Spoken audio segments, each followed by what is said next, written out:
আসসালামু আলাইকুম বন্ধুরা। বাদশাহ হারুন রশিদের প্রতি বাহলুল পাগলের নসিহত কী ছিল সেই নসিহত? এই বিস্ময়কর ঘটনাটি জানতে ভিডিওটি শেষ পর্যন্ত দেখুন। একবার হজরত বাহলুল রাহিমাউল্লাহ তাআলার সাথে বাদশাহ হারুন রশিদের সাক্ষাৎ হয়। হারুন রশিদ তাকে উদ্দেশ্য করে বলেন, অনেক দিন যাবৎ আপনার সাথে সাক্ষাৎ করার আমার কামনা বাসনা ছিল। হজরত বাহলুল রাহিমাউল্লাহ তাআলা বলেন, আপনার সাথে দেখা করার তো আগ্রহ আমার মনে কখনো উদয় হয়নি। বাদশাহ তার কাছে কিছু নসিহত শোনার আবদার করেন। তিনি বাদশাহকে উদ্দেশ্য করে বলেন, আমি কি নসিহত করব?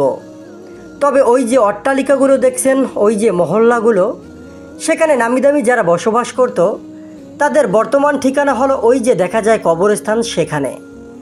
এর চেয়ে বড় কোনো আর নসিহত হতে পারে না। তাদের চলে যাওয়া জীবন নিয়ে চিন্তা করলে অন্য কোনো নসিহতের প্রয়োজন পড়ে না।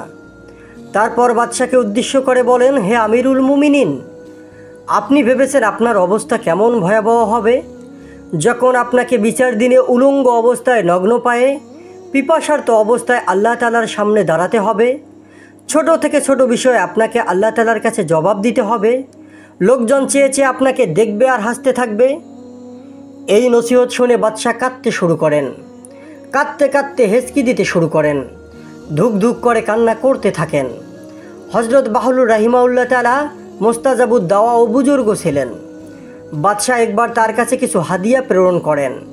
তিনি সেগুলো ফিরিয়ে দেন এবং বলে দেন, আপনি এগুলো যাদের কাছ থেকে নিয়েছেন তাদেরকে ফিরিয়ে দেন, যেন হাসরের দিন এই ব্যাপারে আপনার জবাবদিহি করতে না হয়। আর সেদিন আপনার কাছে পাওনাদারকে সন্তুষ্ট করার মতো কোনো পাথেও থাকবে না।